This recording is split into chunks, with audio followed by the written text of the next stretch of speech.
Yang terhormat Bapak Insinyur Haji Joko Widodo, Bapak Presiden Indonesia. Yang terhormat Bapak Mahfud MD.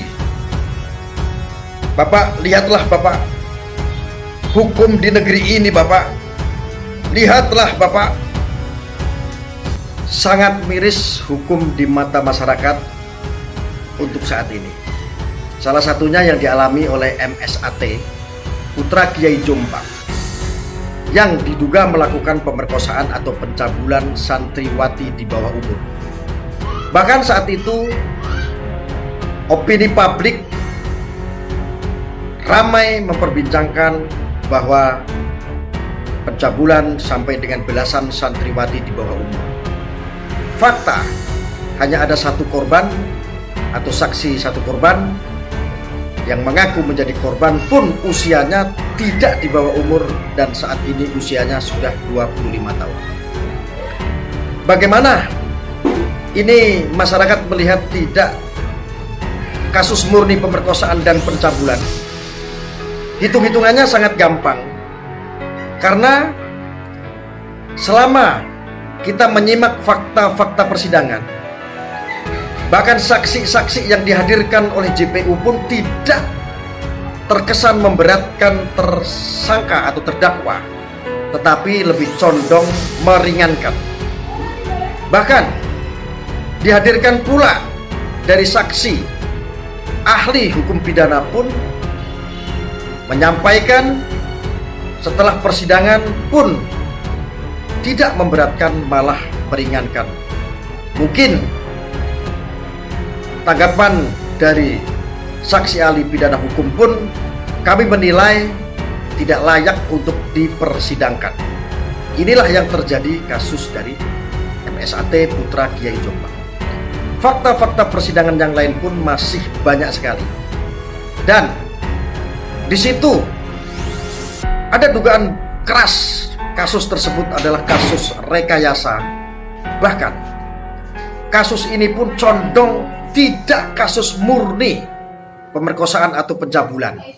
Berdasarkan fakta keterangan dari saksi bahwa perempuannya di atas saat adegan tersebut, bahwa ada kesaksian membuka kancing sendiri, bahkan ada cat sayang-sayangan dan cat mesrah-mesrahan, bahkan sampai dengan cinta-cintaan.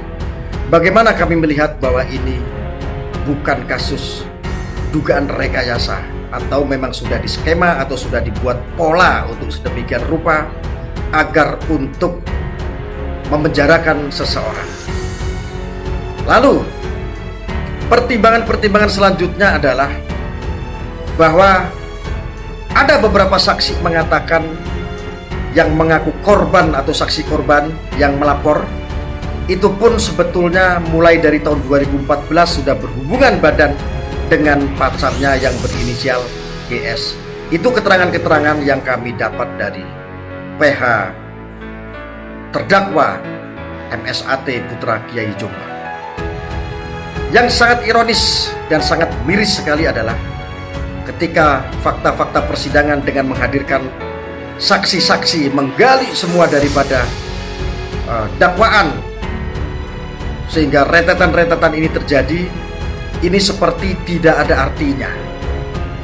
Faktanya yang sangat miris adalah dituntut 16 tahun. Ini sangat ironis sekali.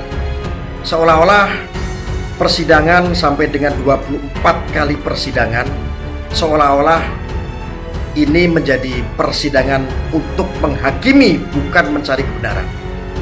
Mari kita simak dari keterangan dari PH terdakwa MSAT putra Kiai Jombang. Tuntutannya sadis, dan ini membenarkan, bahkan mungkin lebih banyak orang yang tidak pernah sidang yang hadir hari ini. Dan percuma kita membuka fakta-fakta sidang, menggali keterangan saksi, menguji alat bukti di persidangan, kalau kemudian desainnya adalah kembali seperti desain awal, bahwa ini harus dihukum seberat-beratnya, bagaimana ada target-target tertentu di dalam itu berjalan. Jadi melihat pertimbangan yang disampaikan oleh JPU tadi, dia mengakui ada testimonium de auditu, tetapi meminta kepada majelis hakim biar itu tetap dipakai gitu loh. Bayangkan, mengakui ada testimonium de auditu. Kemudian dia menyebutkan bahwa ada 2 keterangan yang dihadirkan oleh yang bersangkutan, namanya disebutkan juga sebagai pemberat, tetapi keterangannya tidak diakui. Padahal mereka ini yang memberikan keterangan saksi berderet dengan korban, di mana tempatnya dan sebagainya. Dan saya kira ini kalau boleh mungkin tuntutannya lebih pada itu, mungkin lebih daripada itu juga. Ini kan sama sekali tidak ada pertimbangan lain. Hanya tidak ada semua, pokoknya gaspol itu 16. Jadi penasaran lebih dari desain. Ya memang dari awal kan sudah kita lihat cara penggarapan kasusnya kan sudah begitu. Jadi bahwa ini dilengkapkan seperti ini ya saya nggak tahu apakah di ruangan sidang ini masih ada pengadilan atau penghakiman nanti di ujungnya nanti. Karena kalau namanya pengadilan, adil itu adalah menguji alat bukti, saling berkesesuaian atau tidak. Bayangkan disebutkan ada peristiwa yang kedua yang sehingga menyebabkan kejadian berulang.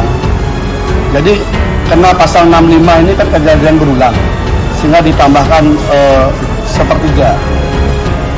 Itu peristiwanya disebutkan dia datang ke sana begitu saja, tidak diakui keterangan saksi yang dicatut namanya. Langsung saja bahwa terdakwa tiba-tiba langsung ke lokasi itu lewat dini hari. Padahal keterangan saksi di persidangan dan disebutkan di dalam dakwaan nama-namanya jelas mengatakan peristiwa itu tidak ada. Jadi tidak penting lagi ada saksi hadir menjelaskan fakta yang ada di persidangan kalau seperti ini.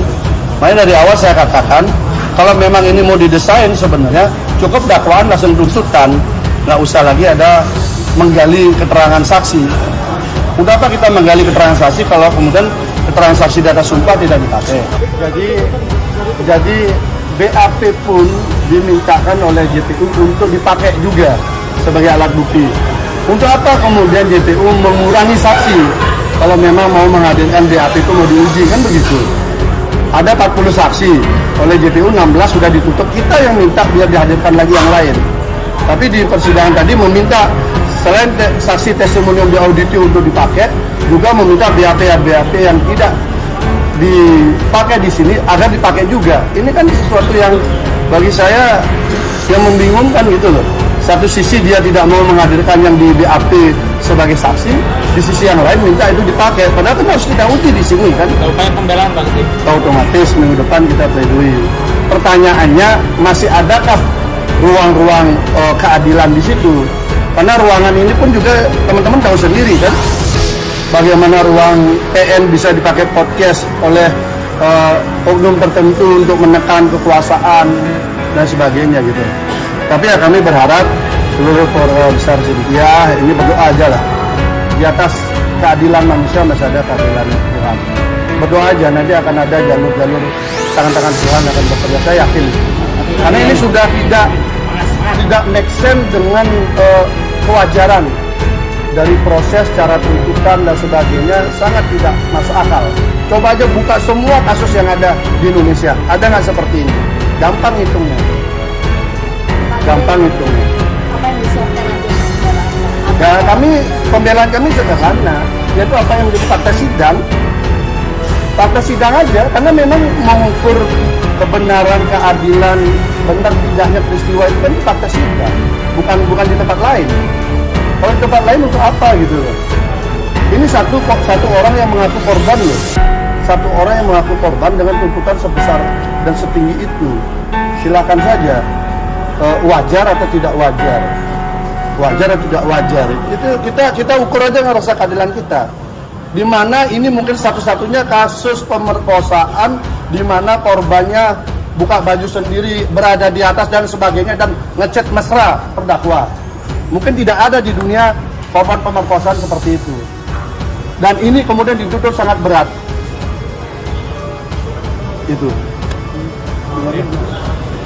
Itu mungkin ini satu-satunya, saya belum pernah mengalami, membaca ataupun menangani kasus yang katanya korban pemerkosaan seperti ini. kecuali memang ini didesain sedemikian rupa. Kita lihat saja kejadian sebelumnya kan seperti itu. Pada saatnya nanti kebenaran pasti mencari jalan sendiri. Masih ada waktu, kita tinggal lihat saja. Dari awal kan sidang ini mau diintervensi juga, mau ada pemantau, mau ada apa dan sebagainya kan masuk ruang sidang. Kita udah memahami itu kok. Makanya kita berusaha totalitas di dalam sidang. Totalitas kami ada di dalam sidang, dokumen-dokumennya juga ada. Kalau mau per-peran, buka itu hasil rekaman sidang. Sidangnya memang tertutup. Tapi kalau kita mau per-peran, lihat fakta sidang. Keterangan saksinya kayak apa? Pantas nggak dihukum seperti ini? Itu kan kebanyakan yang nuntut kan nggak pernah hadir, nggak pernah denger, langsung aja main kayak robot gitu.